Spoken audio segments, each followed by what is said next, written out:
Merci madame. Mesdames et messieurs, bonjour. Bonjour.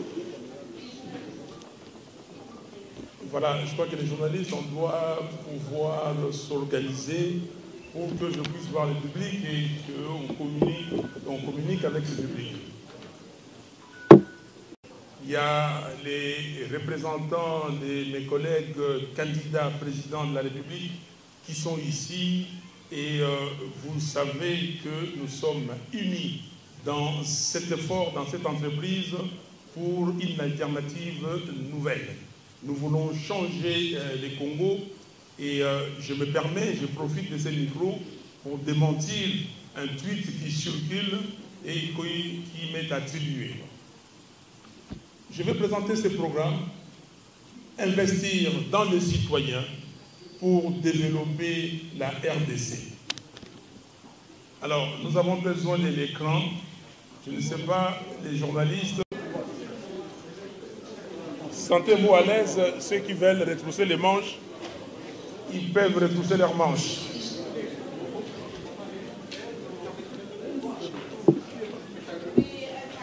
Vous pouvez vous mettre à genoux, s'il vous plaît.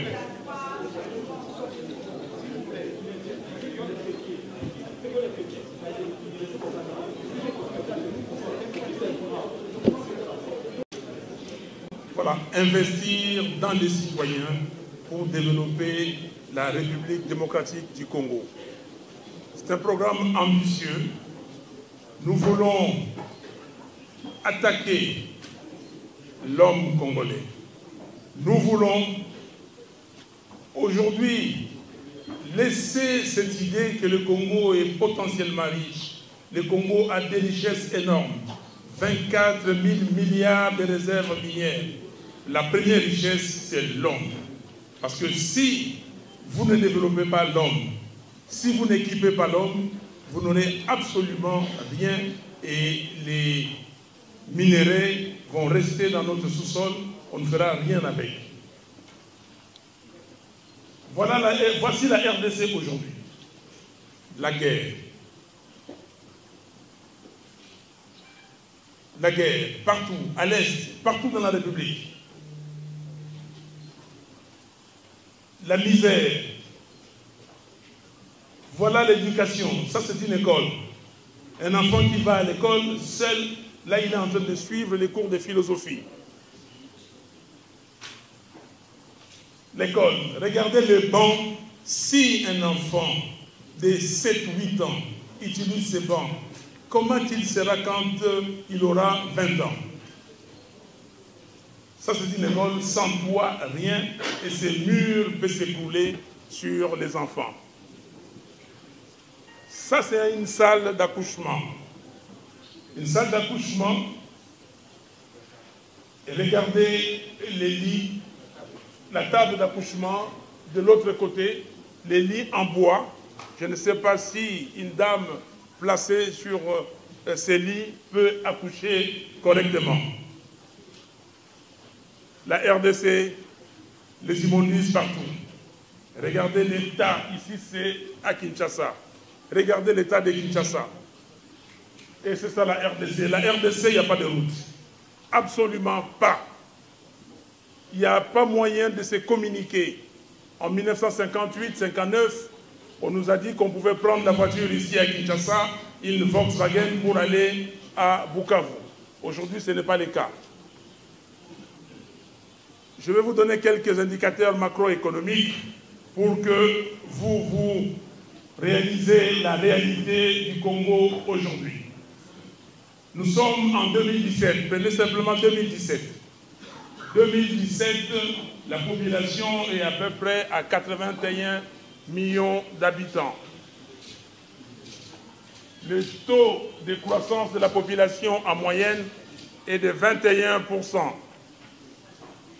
Le PIB, le produit intérieur brut courant dans notre pays est à 37 milliards 240 millions, c'est-à-dire presque le même produit intérieur brut que la Côte d'Ivoire.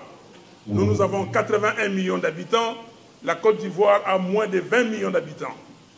Ce produit intérieur brut est légèrement deux fois moins que le produit intérieur brut du Kenya. Le Kenya a plus de 70 milliards de dollars. Et ça découle, le produit intérieur brut par habitant, 458 dollars. J'arrondis à 460 dollars. 460 dollars par an pour un Congolais en moyenne. Qu'est-ce que vous pouvez faire avec cet argent? Et si vous recourez à l'histoire, vous allez voir qu'en 1960, nous avions un produit intérieur brut supérieur, un produit intérieur brut par habitant supérieur à celui du Canada. Nous avions 218 et le Canada 210. Aujourd'hui, le Canada est à plus de 30 000 dollars par habitant. Les taux de croissance de la population du produit intérieur brut, je passe. Les exportations, regardez, 10 milliards de dollars. C'est un pays pauvre. Ce n'est même pas le budget d'une université américaine. Les importations, 12 milliards de dollars, absolument insignifiant. Donc, nous avons une balance commerciale déficitaire. Donc, nous importons plus que nous exportons. Comment est-ce que ça peut être possible? Un pays qui a plus de 80 millions d'hectares de terres arables, un pays qui a de la province de l'Équateur, l'ancien Équateur, est plus grand que la Malaisie. Et la Malaisie exporte pour 20 milliards de dollars par an d'huile de palme. Or, l'Équateur peut produire l'huile de palme et importer plus, celle d'Équateur. Alors, si vous ajoutez les Kasaï, le Bandundu, le Congo central et d'autres provinces, donc, nous pouvons avoir, juste pour un produit, autant de milliards de dollars. C'est moi ou bien les micros? Allô? Allô? S'il y a un micro... Voilà. Alors là, ce qui est grave, c'est l'indice du développement humain. Regardez là où nous sommes, presque parmi les derniers du monde. Donc, on n'a pas de soins de santé, on n'a pas d'éducation, on n'a absolument rien. Et donc, les indicateurs sont là. Pourquoi tout cela? C'est la corruption. Ce pays est gangréné par la corruption. Ce pays-là, en 2017, nous sommes 166e sur 183 pays enquêtés. Est-ce que c'est normal? Comment est-ce qu'un investisseur peut venir investir dans ce pays? Que ce soit un investisseur étranger ou un investisseur local, personne ne peut, parce que vous avez des situations où à chaque fois on vous demande de l'argent. J'ai travaillé pour Mobile et à une époque, même pour avoir un passeport, et nous devions nous référer, comment dire, aux États-Unis pour payer quelque chose, ce qu'ils appellent facilitating payment. Parce que sous d'autres cieux, c'est considéré comme la corruption. Je donne ici le taux de croissance ou la croissance de la population congolaise depuis 1980. Depuis 1980 jusqu'en 2030, nous sommes partis avec une population de 27 millions de personnes. Et là, aujourd'hui, nous sommes, j'ai dit tout à l'heure, 81 millions. Et en 2030, nous serons à 108 millions 594 personnes. 108 millions. Millions de personnes.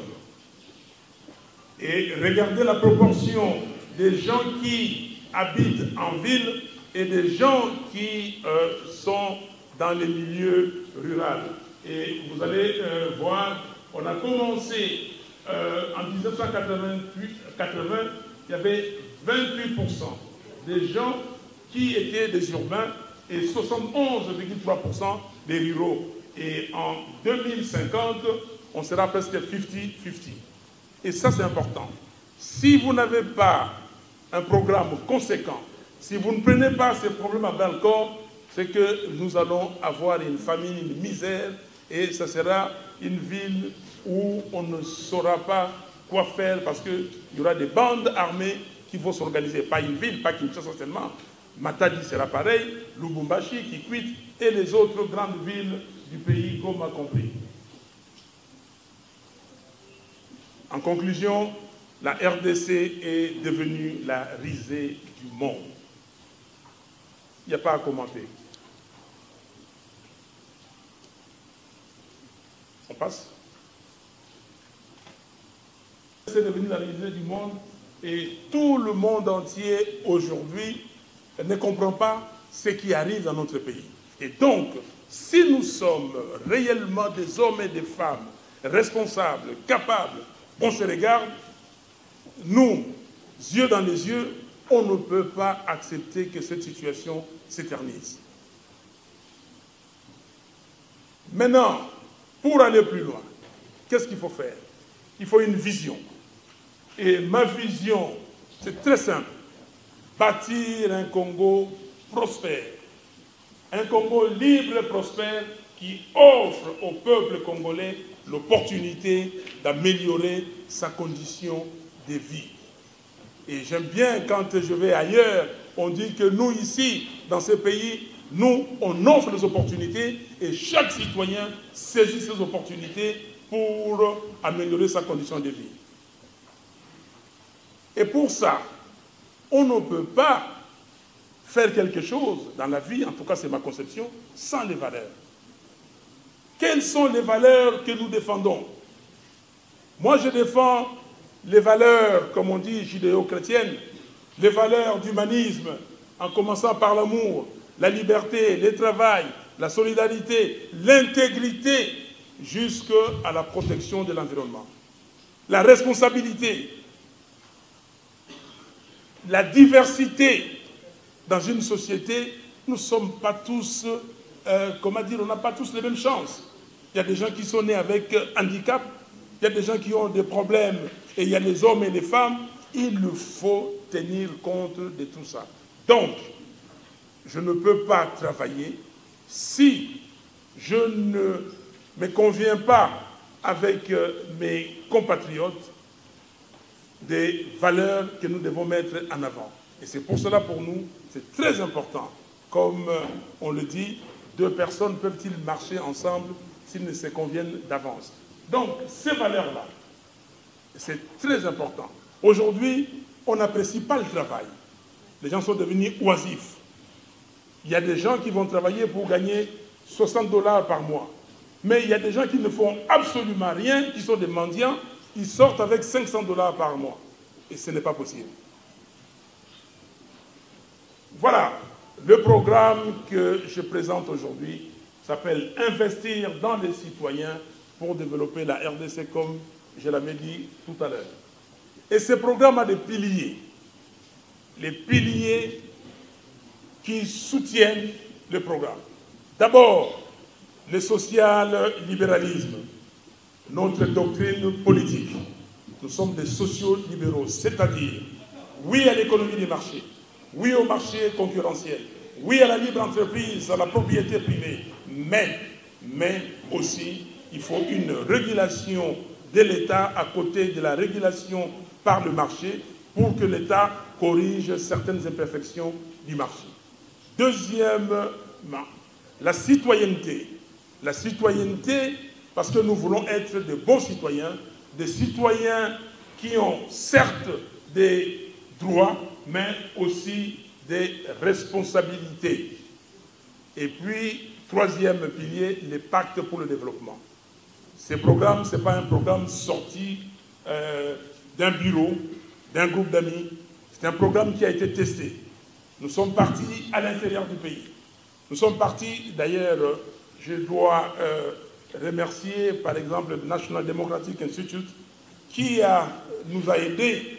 À l'époque, c'était avec les MLC, les MSR. Nous sommes partis dans le Congo central, à Matadi, pour tester notre programme sur la jeunesse et l'éducation. Ce programme a été testé. Ce programme, ça vient des gens qui, les Congolais, qui savent ce qu'ils veulent. Donc, le pacte pour le développement, c'est qu'est-ce que le peuple veut? Est-ce qu'on va mettre une usine sidérurgique là où le peuple n'en a pas besoin? Non.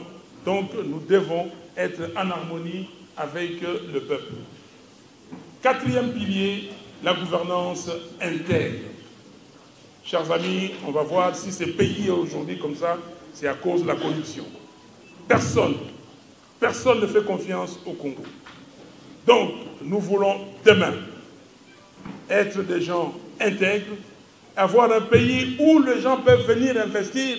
Ils savent que j'investis mon argent et au retour, je vais gagner. Mais s'il y a des problèmes, je vais m'adresser à la justice et les lois de la République sont les mêmes pour tout le monde et je vais, comment dire, être guidé par la justice du pays. Cinquième pilier, la réconciliation. Voilà là où nous sommes aujourd'hui. Si vous allez en Ituri, on va vous dire que les Ema et les Lendu se tuent. Vous allez en Équateur, vous avez les populations qui se tuent. Vous allez au Kasaï, on dit non, il y a les Kamona Sampo. On a instrumentalisé la population congolaise. Nous ne pouvons pas accepter ça. Et nous devons tous nous réconcilier. Le président Kasavubu disait en 1960, au premier Parlement, il disait que je suis très content et je vois la cohésion nationale. Et cette cohésion nationale, il y a une volonté du peuple congolais de vivre ensemble. Et cette volonté nationale, nous allons tout faire, ça c'est le président Kasavubu, paix à son âme, qui parlait, nous allons tout faire pour que les chambres s'en occupent et renforcent cette cohésion nationale. Le dernier pilier, c'est la règle gagnant-gagnant, en anglais win-win. Vous investissez, vous êtes investisseur, vous devez gagner. Le pays doit gagner. Le peuple congolais doit gagner. Personne ne peut venir ici mettre son argent et puis quelqu'un demain les renvoie comme un malpropre en disant que non, monsieur, madame, vous partez. Non. Nous devons avoir cette règle pour ceux qui ont fait la théorie des jeux. Vous savez, il y a une règle de jeu qu'on appelle le jeu coopératif. Le jeu coopératif, ça veut dire quoi? Ça veut dire que vous n'êtes pas forcément obligé de gagner, comment dire, 1-0 ou 5-0. Vous gagnez, moi. Vous n'êtes pas obligé non plus d'avoir 5-5, pas égal. Non. Le jeu coopératif, c'est que on peut avoir 10 à se partager. Vous avez 7, moi j'ai 3, mais on a gagné tous. Parce qu'on a mis les règles du jeu, comment dire, on s'est convenu des règles du jeu. Donc, nous allons appliquer ces jeux-là. Voilà les éléments clés du programme. Donc, il y en a 32 éléments clés, en commençant par l'état des droits, paix et sécurité, éducation, recherche et innovation, agriculture, gouvernance intègre et tolérance zéro corruption, emploi, ministère de la route, du rail, des eaux et de la mobilité nationale, jeunesse, administration publique, ordre écologique national, eau, électricité et gaz, santé, tourisme, mines, hydrocarbures, économie numérique, industrie, bâtir un beau pays par un nouveau code de l'habitat, de l'urbanisme et de l'architecture du paysage. Fiscalité, les banques de développement, c'est très important. On va certainement dans les questions, vous vous poserez des questions là-dessus. Intégration régionale, nous sommes entourés de 9 pays et nous appartenons à des organisations sous-régionales et régionales. Et c'est très important, on ne peut pas se développer seul. Et un pays voisin ne peut pas croire que lui se développe et laisse les voisins dans l'état de sous-développement. Femmes, personnes vivant avec handicap, sport, devoir de citoyenneté des entreprises, armée, police et services de renseignement, renouveau culturel congolais, réécrire notre histoire, diaspora au cœur du redressement, réforme constitutionnelle. Voilà les éléments clés de notre programme. Alors, Maintenant, ce programme a été écrit. Je vous ai donné les points que nous allons traiter, que nous avons traités dans le programme. Mais ici, je ne parlerai pas de tous ces 32 points. Je vais résumer, prendre 6 ou 7. Mais ce programme a reçu une contribution. Et dans cette même salle, le ministre honoraire Didier Moumé Bleu, et il nous avait dit que ces livres, je les mets à la disposition de tout le monde. C'est 34 propositions, je crois, que contenaient ces livres. Je les mets à la disposition de tout le monde et c'est lui qui veut les utiliser, qu'il les fasse. Et nous avons trouvé, dans le programme que je viens de citer, dans les éléments clés du programme, vous avez ces 7 éléments qui viennent de ces livres bleus, c'est-à-dire les ministères de la route, du rail, des eaux et de la mobilité. Nous avons trouvé une idée très géniale, c'est concret, c'est frappant et nous l'avons pris. L'ordre écologique national et tout ce que vous voyez ici, jusque la diaspora au cœur du redressement. Réécrire notre histoire, c'est fantastique et nous pensons qu'on ne peut pas continuer à vivre et aller de l'avant si on ne connaît pas son histoire, si on n'a pas de ressorts, si on n'a pas de ressources, parce que dans l'histoire, on se ressource et on se projette vers l'avenir. Dans ce programme, voici nos priorités. Il y en a 7. Il y en a 7. Vous allez dire pourquoi vous avez mis 7. Souvent, on demande aux gens quelles sont vos 3 priorités, vos 3 premières priorités. Mais nous, on a mis 7 parce que ce pays, c'est un pays à reconstruire. L'état de droit, première priorité. La paix et la justice. Je suis parti à Goma. Et à Goma, quand on développait le programme, j'ai été voir les communautés et à chaque fois, je demandais qu'est-ce qu'on doit faire pour vous si je deviens demain président de la République. Qu'aimeriez-vous que je fasse en priorité? On dit, oh, M. Fayoulou, arrêtez-nous avec ce genre de questions. Pour nous, c'est la paix.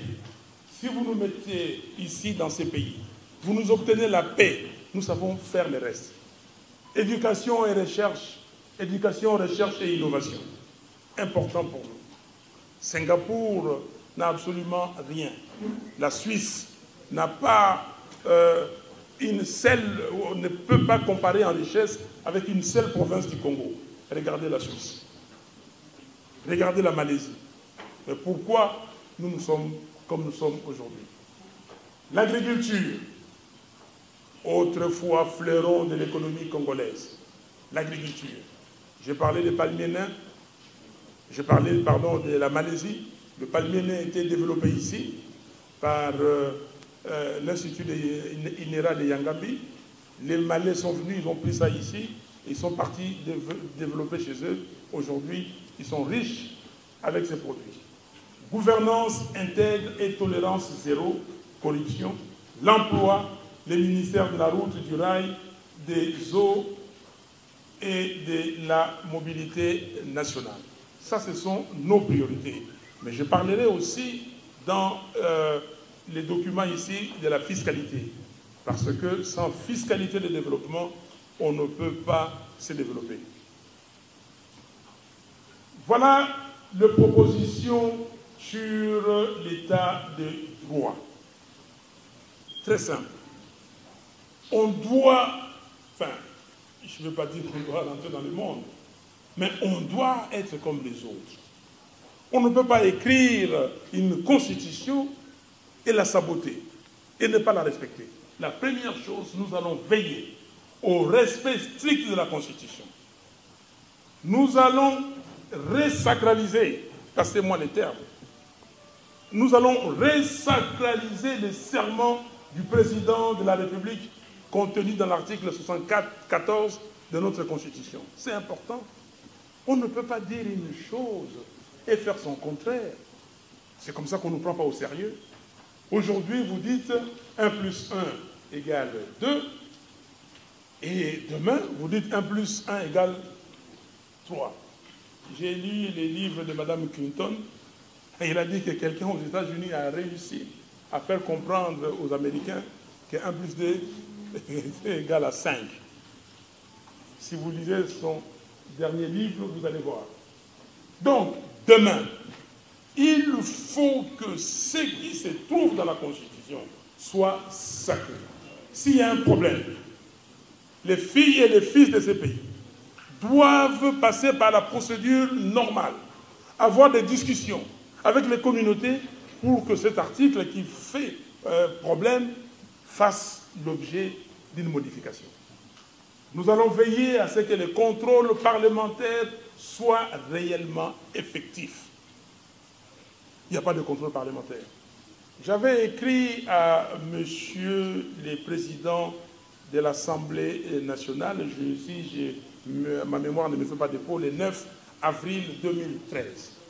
Je lui ai écrit une lettre en disant, et cette lettre il a lu, et il est venu à l'Assemblée nationale, il a décrété un huis clos. Il a dit que j'ai reçu une lettre très intéressante, et je vais lire, voilà, j'avais 6 points, mais je vais donner seulement 2 points.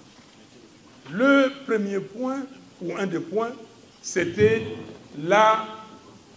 les contrôles des ressources mises à la disposition de l'Assemblée nationale. Ce n'est pas notre argent, c'est l'argent du contribuable, pas de contrôle. Deuxième point, c'était le point sur la nationalité. Le 9 avril, je disais au président de l'Assemblée nationale, mais vous savez que les lois que nous votons ici, c'est des lois qui peuvent être attaquées parce qu'il y a des étrangers dans cette Assemblée. Et tant d'autres points, c'est resté lettre morte. Et pourtant, il avait promis qu'il allait réagir par rapport à ça. Nous disons que demain, moi si je suis président, le président de la Commission économique et financière de l'Assemblée devra être quelqu'un qui fera partie, qui sera membre d'un parti qui n'est pas au pouvoir, pour avoir respecté les contrôles. Vous n'avez rien à faire, à craindre. Il ne faut pas avoir peur de la vérité. Le cardinal Mosengo le disait, il continue à le dire tous les jours. Il ne faut pas avoir peur de la vérité. Assurer l'indépendance du pouvoir judiciaire. Aucune interférence du pouvoir exécutif ou du pouvoir législatif ne sera tolérée. Instaurer la règle tolérance zéro corruption dans l'administration et de la justice, et tout magistrat qui sera pris en flagrant délit de corruption sera radié à vie. Et vous allez voir, il y a des propositions très, très draconiennes. Pour la corruption, fonctionnaire, n'importe qui, on vous attrape, on va investiguer, on va faire une enquête. Vous avez des immeubles, vous avez des bâtiments, vous avez des biens, et vous devez les justifier. Si on vous attrape, vous devez justifier tout. Et si vous n'arrivez pas à les justifier, on retire tout ce que vous avez et vous allez en prison. Paix et sécurité. Nous allons restaurer l'autorité de l'État dans toutes les provinces et nous devons nous assurer qu'il y a une administration qualifiée et pourvue de moyens financiers, matériels et humains adéquats. Aujourd'hui, j'ai sillonné le pays. Quand vous allez dans certaines administrations, dans certains territoires, vous vous posez la question, est-ce que je suis dans une administration de l'État? Je suis dans un bureau de l'État. Nous allons œuvrer pour que l'accord cadre du 24 février 2013, signé par 11 pays d'Afrique à Addis Abeba, soit révisité et discuté avec beaucoup plus d'engagement ferme de la part des signataires. Dans cet accord, il y a des engagements pour la RDC, il y a des engagements pour les autres pays. Mais l'accord n'a jamais été respecté. Et le Congo lui-même prend cet accord avec beaucoup de légèreté. Et nous devons nous asseoir, nous regarder et nous dire qu'est-ce que nous pouvons faire ensemble. Comment nous pouvons nous organiser pour que le Congo soit en paix et que cette paix assure le développement et du Congo et de la région. Nous allons réformer complètement les secteurs de la défense nationale, la défense, la police et les services de renseignement. Je ne vais pas traiter la défense. Si vous entrez dans les documents, vous allez voir ce que nous proposons pour la défense. Nous allons mettre fin à l'insécurité à l'est de la République, en Ituri, au Kasaï au pluriel, et dans toutes les autres zones d'insécurité que compte le pays. C'est ultime, c'est primordial, parce que sans sécurité, sans paix, on ne peut absolument rien faire. Nous allons assurer l'intégrité territoriale par un corps spécial et bien formé. Nous allons demander à tous les pays voisins d'accepter, avec l'aide de l'Union africaine et des Nations unies, les rapatriements de leurs ressortissants clandestins se trouvant sur le sol congolais. Le Congo a toujours été un pays hospitalier. Si vous êtes là pour exercer des activités qui vont vous bénéficier et faire bénéficier aussi le Congo, il n'y a pas de problème. Mais si vous êtes là pour s'aimer la discorde, pour occasionner l'insécurité, et nous allons demander à ces pays, calmement, gentiment, en négociation, d'accepter le rapatriement de leurs concitoyens. Nous allons distribuer, nous allons tout faire pour que soient distribués équitablement les revenus issus des exploitations minières dans les zones minières. Aujourd'hui, il y a beaucoup de gens qui prennent des armes parce qu'ils disent que non, on prend nos ressources et nous ne bénéficions pas. Vous allez voir tout ça aussi dans la responsabilité des citoyennes des sociétés. Éducation, recherche et innovation. Très important pour nous.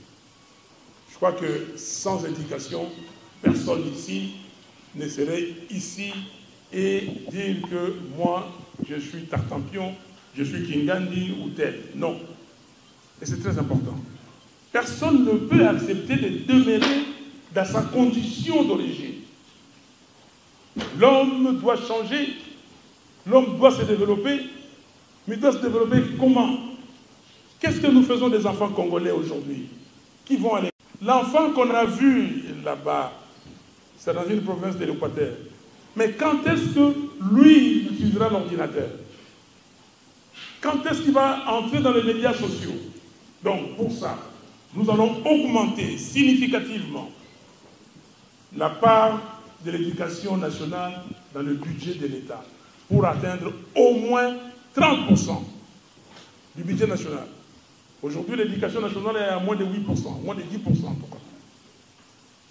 Et même les 8-10% qu'on donne, c'est écrit sur papier, on ne réalise jamais. Et dans ces budgets, plus de 70%, c'est à payer les fonctionnaires, à payer les enseignants. Donc, c'est très important pour nous, l'éducation, la recherche et l'innovation.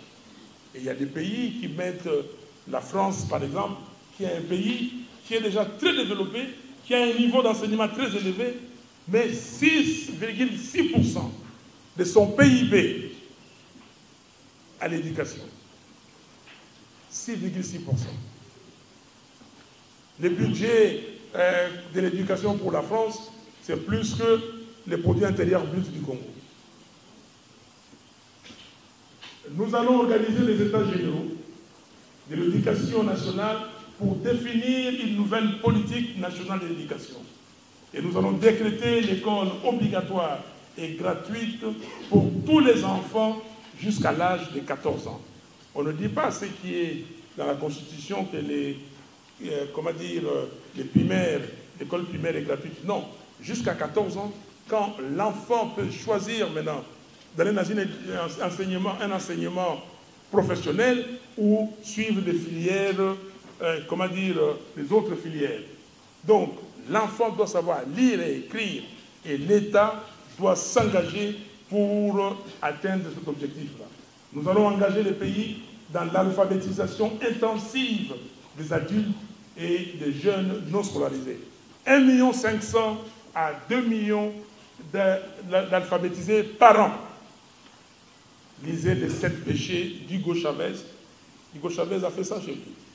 Donc là, nous allons alphabétiser les hommes et les femmes Dans les cours d'éducation civique, par exemple, nous allons profiter de l'alphabétisation pour assurer des cours de citoyenneté à la population congolaise. Nous allons requalifier la politique générale de l'éducation nationale qui doit œuvrer pour une formation technique et professionnelle à côté d'une formation universitaire de qualité.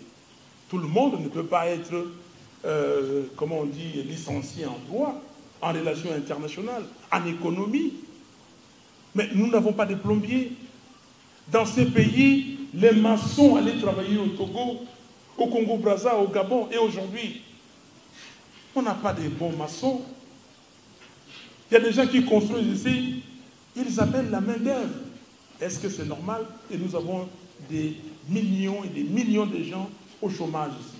Donc, nous allons requalifier la politique générale de notre éducation. Renforcer la réglementation sur les conditions d'ouverture et de fonctionnement des écoles et des universités. Tous les établissements d'enseignement qui ne remplissent pas les conditions fixées par la loi seront fermés. Il y a d'autres propositions, par exemple, créer des centres d'excellence, créer des bourses pour le meilleur, créer des bourses pour envoyer les enfants dans des formations techniques et spécialisées dans les meilleures universités du monde. Là, nous avons sélectionné ces 5. L'emploi. Et là, c'est un problème sérieux. On n'a pas de statistiques. On ne connaît pas le nombre de chômeurs dans ce pays. Combien de Congolais ont un emploi formel, rémunéré correctement, payé, et tout le matin, il s'est dit, il doit se lever et aller au travail, au boulot, comme on dit, et que sa famille pourra vivre correctement avec ce travail. Il y en a combien? On n'a pas les chiffres. Il y en a qui parlent de 90%, des chômeurs, 80%, 50%, mais il n'y a pas un emploi. Nous n'avons pas voulu prendre les chiffres parce que nous avons mené une étude sérieuse. Et nous nous sommes dit, le monsieur qui est sur l'avenue, la rue Lodja, à Kassavubu, qui répare les voitures, vous le mettez dans quelle catégorie? Il n'est pas licencié. La maman qui, le matin, prend son panier, il va à la boulangerie, elle prend des pains, revient au marché vendre. Vous la mettez dans quelle catégorie? Et nous allons régler tous ces problèmes-là. Donc, nous allons formaliser les secteurs informels, y compris l'activité agricole et l'activité minière artisanale. C'est possible de créer des entreprises individuelles. Et là, ça nous permettra aussi d'élargir l'assiette fiscale. C'est important. Nous allons formaliser l'économie. Et c'est possible de le faire si nous avons un état de droit, si nous avons des hommes et des femmes sérieux qui pensent que le développement de leur pays, leur tient à cœur.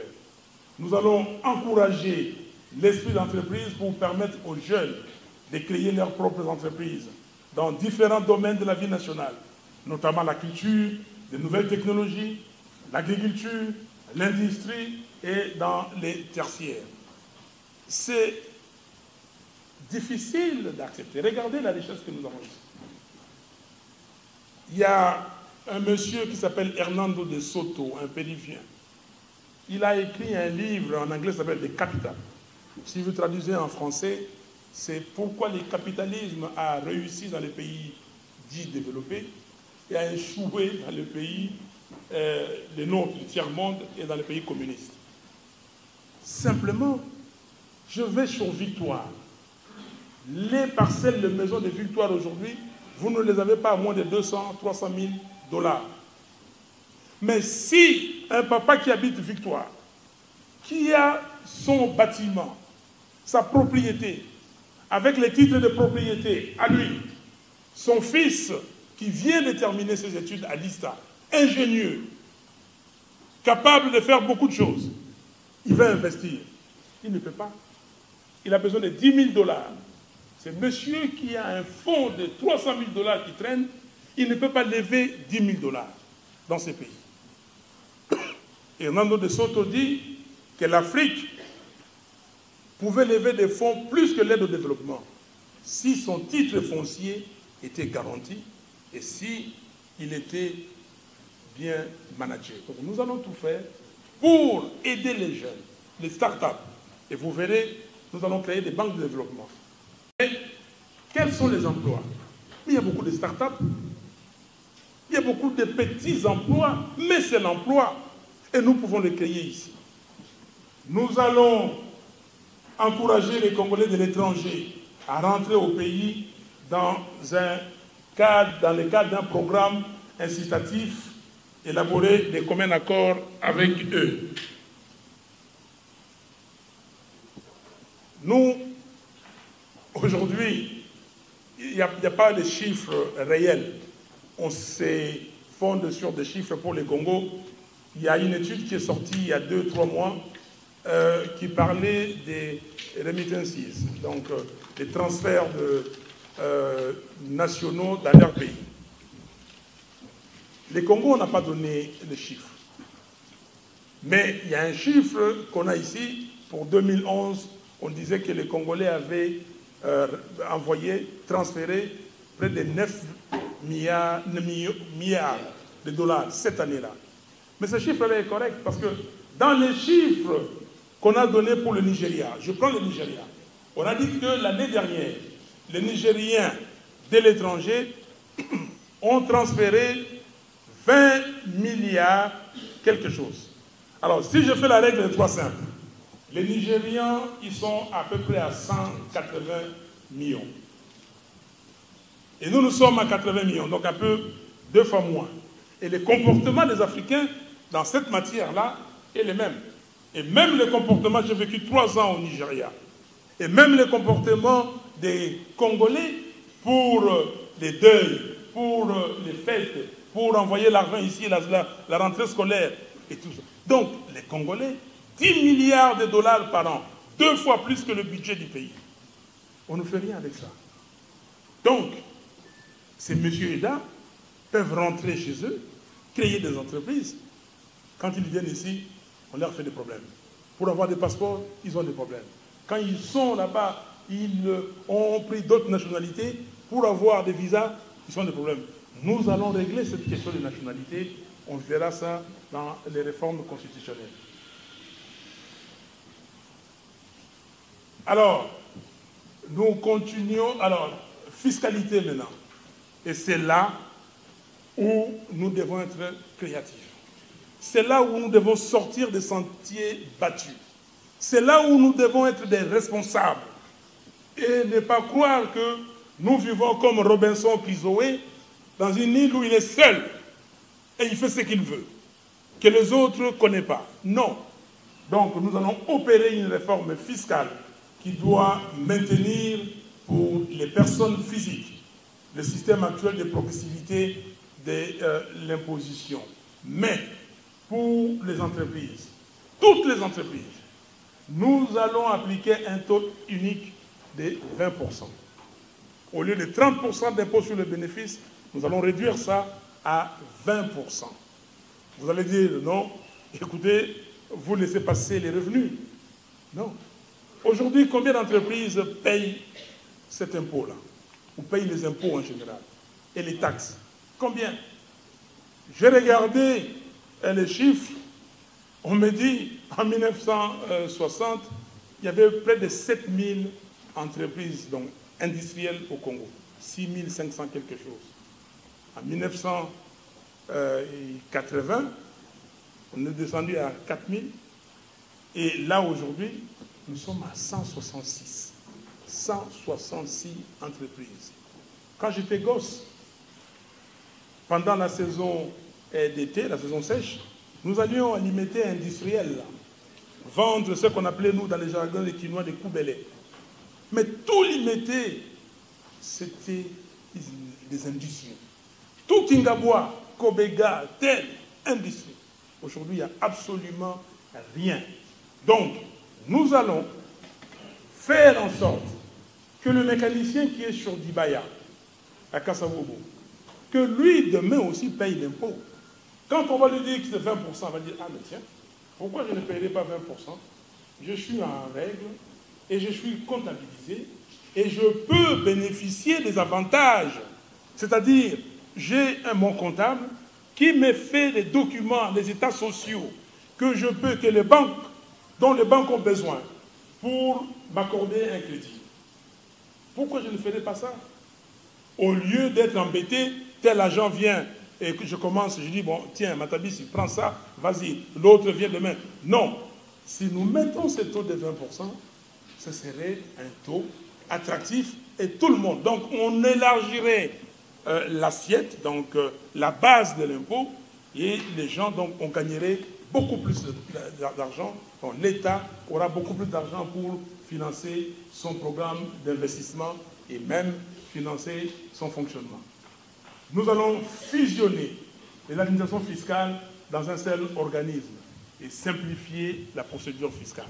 Aujourd'hui, vous savez les nombres. Si vous rentrez dans les documents, il y a des taxes rémunératoire, il y a telle taxe, il y a telle... C'est impossible. La DGRAD, la DGI, l'OFIDA et tout ça, non, ça n'est trop. Il faut cesser. Et les entrepreneurs, les patrons d'entreprise, les hommes et les femmes d'affaires n'ont pas vocation à se mettre tout le temps à discuter avec le fisc. Ils ont vocation à voir comment faire prospérer leur entreprise. Comment maximiser leurs bénéfices, parce que c'est ça la loi. Maximiser les bénéfices. Si vous n'arrivez pas à maximiser les bénéfices dans des périodes difficiles, vous cherchez à minimiser vos coûts. Très simplement, la règle économique. Procéder à la suppression de plusieurs taxes dites rémunératoires et réviser le système d'imposition de celles qui seraient retenues. Nous allons informatiser intégralement, mais progressivement, les procédures d'assiette, des déclarations, des recouvrements et des contrôles. Tout le monde doit se sentir à l'aise.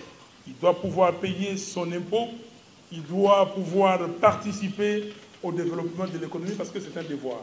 Nous avons dit que nous devons être des bons citoyens. La citoyenneté, c'est aussi payer ses impôts, c'est aussi protéger son pays contre l'agression extérieure. Réforme constitutionnelle. Et chers amis, mesdames et messieurs, et là, nous devons être sérieux et responsables. Nous disons ici, l'article 9 de notre Constitution a été changé. Nous voulons revenir sur l'énoncé de l'ancienne Constitution et proclamer que les sols et les sous-sols appartiennent à l'État.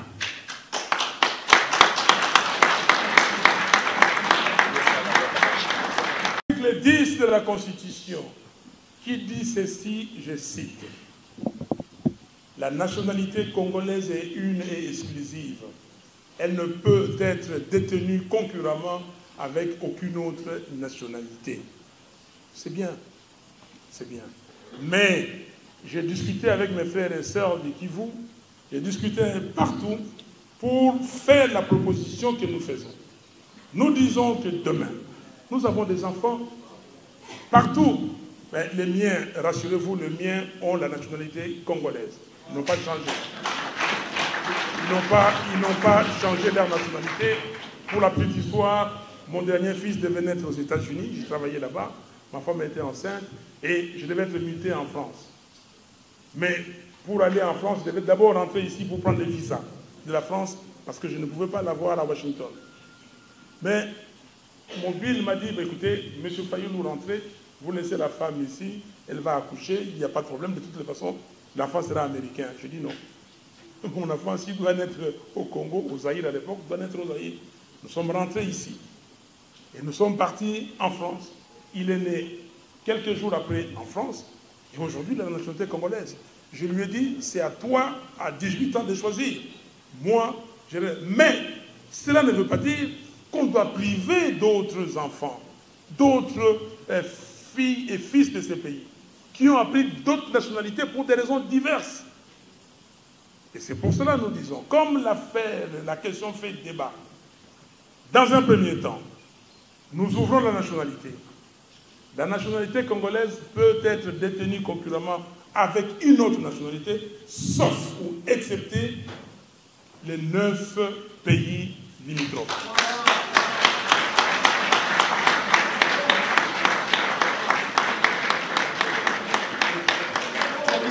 Là, il n'y a pas de souci, il n'y a pas de problème. On ne va pas nous attaquer. Non, nous disons simplement que la nationalité congolaise peut être détenue concurremment avec une autre nationalité, excepté les pays, les 9 pays voisins. Ce n'est pas une discrimination. Et encore qu'on parle de discrimination positive. Ce n'est pas une discrimination. Nous n'avons rien, on n'a pas de problème avec les frères et sœurs des autres pays. Mais nos communautés, et c'est comme ça que nous avons dit, les pactes pour le développement, c'est ça aussi. Les pactes pour le développement, j'étais à la conférence nationale souveraine. Je ne connaissais pas très bien ces problèmes. Et les frères et sœurs du Kivu, et c'est depuis ce temps-là que j'ai commencé à prendre ces problèmes à bras le corps. Les frères et sœurs du Kivu nous ont dit, citoyens Fayoulou, à l'époque, si vous, ici, à Léopoldville, vous amusez avec cette affaire, cette question, vous allez nous manquer. Ah bon? Donc, j'ai étudié cette question. Je suis parti à Goma, j'ai réuni les communautés, les 7 ou 8 communautés. J'ai discuté avec eux pour tester cette affaire.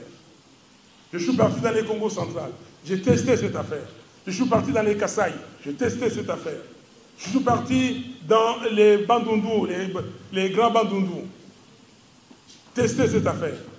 Et je crois, et nous avons testé ça partout, nous pensons que nous pouvons essayer d'ouvrir cette affaire pour arrêter avec cette... Nous avons des enfants qui ont des diplômes que nous n'avons pas. Ils ont des compétences qu'il n'y a pas ici. Mais ces enfants veulent revenir ici. On vous dit qu'aux États-Unis, il y a une dame congolaise qui a mis, qui a mis sur pied cette technique pour les batteries, les Tesla. Elle est là, elle est américaine, mais elle peut, si elle a pris la nationalité américaine, elle peut être congolaise, elle peut jouer et aux États-Unis et, ici. Si vous avez un enfant ici meilleur, basketteur et tout ça, vous avez 2 enfants, vous dites que celui-là, il est en 6e année des humanités ou, je ne sais pas, ici à l'Athénée de la Gombe. Mais ici, à cette période, qu'une équipe de basket aux États-Unis l'a repéré et on va lui donner le visa, il va à l'ambassade des États-Unis, on va lui donner le visa. Mais si vous avez un autre fils qui étudie dans la même école, que lui n'a rien, il dit que non, moi je vais aller apprendre l'anglais aux États-Unis, on ne lui donnera pas. Mais pourquoi? On a besoin des compétences. Nous allons réviser l'article 71. Cet article qui a été révisé le 11 janvier 2011 au Sénat, illégalement, contre les règlements intérieurs du Sénat. Cet article instituait les élections présidentielles à 2 tours. Et au Sénat, sans inscrire cette question au calendrier de la session extraordinaire, on a débattu cette question et on a ouvert. Et simplement parce que le président Tshisekedi est rentré au Congo. Il est rentré, fin 2010, et les gars ont dit, écoutez, là, il y a un problème. Il y a un problème, si on laisse cette affaire, ça sera tout sauf. Et ils sont partis. On ne peut pas accepter. Aujourd'hui, voilà les problèmes, on nous crée des problèmes. Ah, mais dans l'opposition, est-ce que vous parlez des candidats communs? Est-ce que... Mais s'il y avait 2 tours, premier et second tour de l'élection présidentielle, on n'aurait pas eu de problème. Donc, nous allons rétablir le second tour de l'élection présidentielle. Article 72.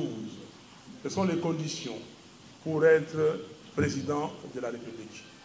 Comme nous ouvrons la nationalité, et nous devons insérer dans le point 1, les conditions, là, il y a 1, 2, 3, 4, 5, je crois, 5. Insérer ne posséder que la nationalité congolaise d'origine. Pour l'instant, les libérés, c'est posséder la nationalité congolaise d'origine. Alors là, comme on doit, aussi respecter certains principes, certaines règles. Si vous êtes, comment dire, congolais et une autre nationalité, vous pouvez jouir de tous vos droits. Mais pour la magistrature suprême, là, au moins, on dit n'avoir qu'une nationalité. Article 149. Nous allons rétablir cet article dans sa formulation originale. Aujourd'hui, le parquet général de la République fait partie du gouvernement. Où est l'indépendance de la justice? Nous allons revenir à l'ancienne formulation. L'indépendance judiciaire, on liste bien, y compris le parquet général. Nous allons revisiter toutes les révisions constitutionnelles de janvier 2011. Parce qu'il n'y a pas que l'article 71, il y a d'autres. Nous allons les revisiter sérieusement parce que, et ça ne fera pas, comment dire, l'objet d'une décision unilatérale. C'est des discussions pour que les gens comprennent ce que nous voulons et décident pour leur pays. Voilà, maintenant, comment je vais financer ces programmes-là? Comment je vais financer ces programmes? Là, le premier, celle, nous avons le budget actuel, 5 milliards. On vous déclare 8, mais on n'a jamais atteint ou dépassé 5 milliards. Donc, ces budgets-là, ces ressources-là, existent parce que le budget congolais est voté en équilibre. Donc, on commence d'abord par les ressources et après, on affecte les emplois. Donc, les 5 milliards sont là. Le deuxième, nous avons la gouvernance intègre. Si nous mettons en place une fiscalité de développement, il y a M. Luzo Lobambi et même le Premier ministre de Matata à l'époque parlaient de coulage. Parlaient de 15 milliards de dollars de coulage dans cette économie-là. Et c'est vrai. Alors nous, nous disons, avec une fiscalité responsable des développements, nous pouvons, avec une gouvernance intègre, tolérance, corruption zéro, nous pouvons récupérer 12 milliards. 5 milliards existants, 12 milliards grâce à l'état de droit. Les gens savent que les règles sont respectées, les gens sont sérieux, ils respectent leurs paroles, ils ont des valeurs. Et là, si nous allons là-bas investir, nous allons avoir les résultats de nos investissements. Donc, nous pouvons y aller et nous allons payer les impôts. Le monsieur qui a l'Odja et tout ça, demain, aujourd'hui, payer 0, demain, il pourra payer 30. C'est de l'argent. 30 multiplié par plusieurs millions, vous avez beaucoup d'argent.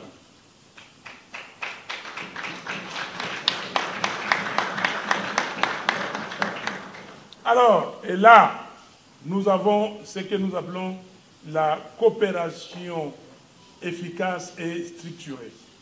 Coopération.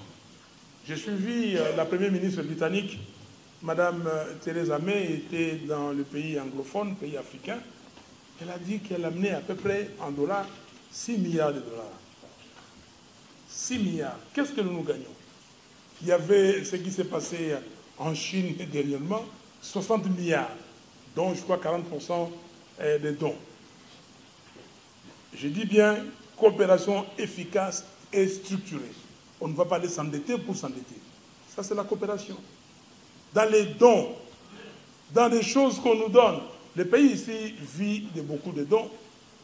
Je ne vais pas commencer à citer les pays qui donnent, j'ai des chiffres dans ma tête. Tous les pays de l'OCDE et tout ça, c'est qui donnent au Congo. Mais si nous structurons cette coopération, et là, nous pensons que nous pouvons avoir 5 milliards de dollars à ce niveau. Ici, la coopération efficace, nous avons dit 3 milliards, pardon. 3 milliards. OK? Alors, maintenant, ici, j'avais sauté les nouveaux investissements. Attendez. Mon truc, mon pointeur. Voilà. là, les nouveaux investissements de 5 millions, 5 milliards. Si nous avons mis en place cet état de droit, où les lois sont respectées, où les gens sont sérieux, où il y a la main-d'œuvre efficace et tout ça, les investisseurs vont venir. Les investisseurs, tant étrangers que nationaux. Il n'y a pas de... Quel est cet homme politique ou, comment dire, homme d'affaires congolais qui peut se targuer aujourd'hui d'avoir des milliards? On fait des listes ici. Absolument rien. Il n'y a pas un Congolais, pas un seul Congolais qui peut... Quand vous allez au Nigeria, on parle de Aliko Dangote, de Dantata, de madame de tel et de tel. Mais ici, comment un pays ne peut pas avoir du capital? Quand vous n'avez pas de capital national, vous ne pouvez rien faire. Comment un pays ne peut pas posséder un capital?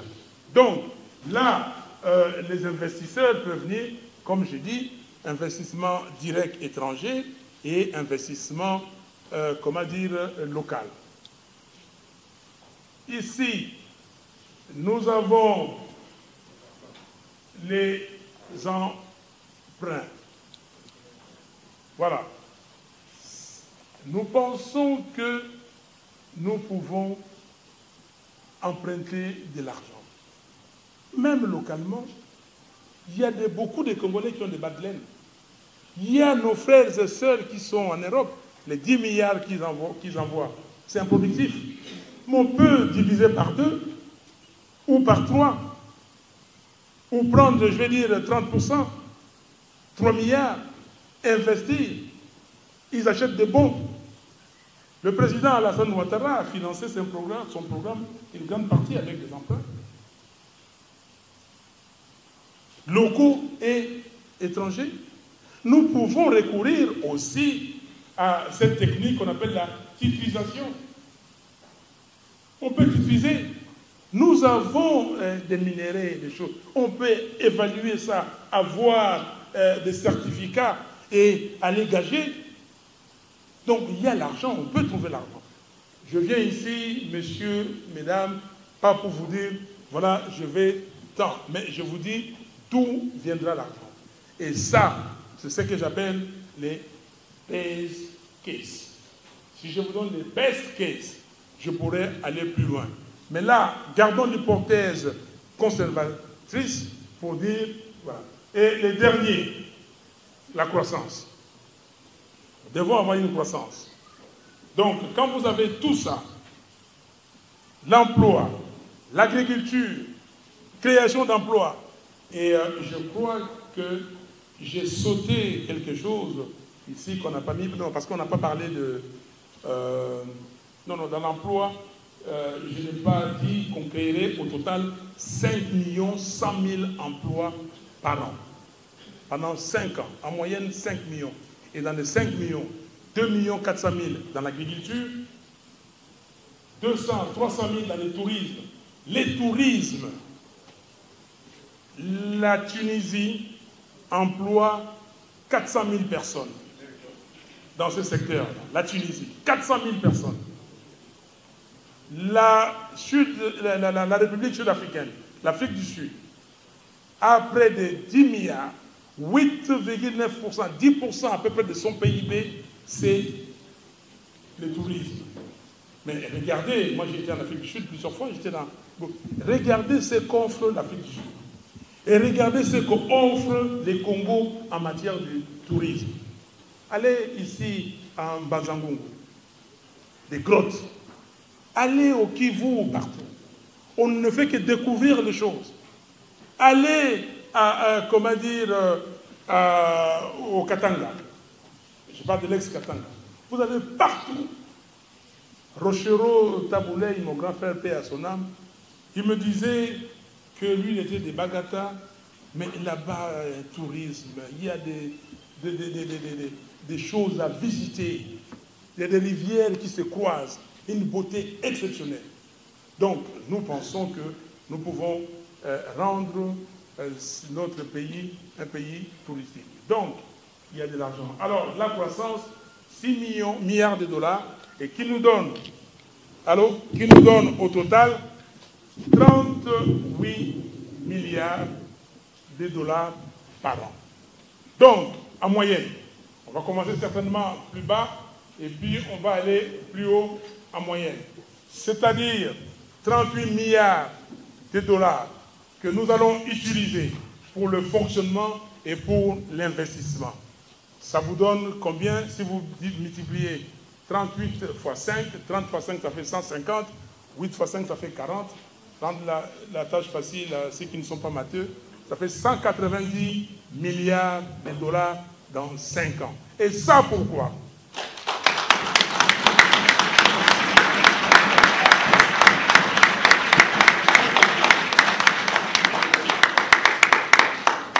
Ça, c'est réaliste. Ça, c'est pour atteindre au moins en l'an 2030 un produit intérieur par habitant d'au moins 3 000 $. 3 000 $, le Congo-Brazza est déjà à ce niveau-là.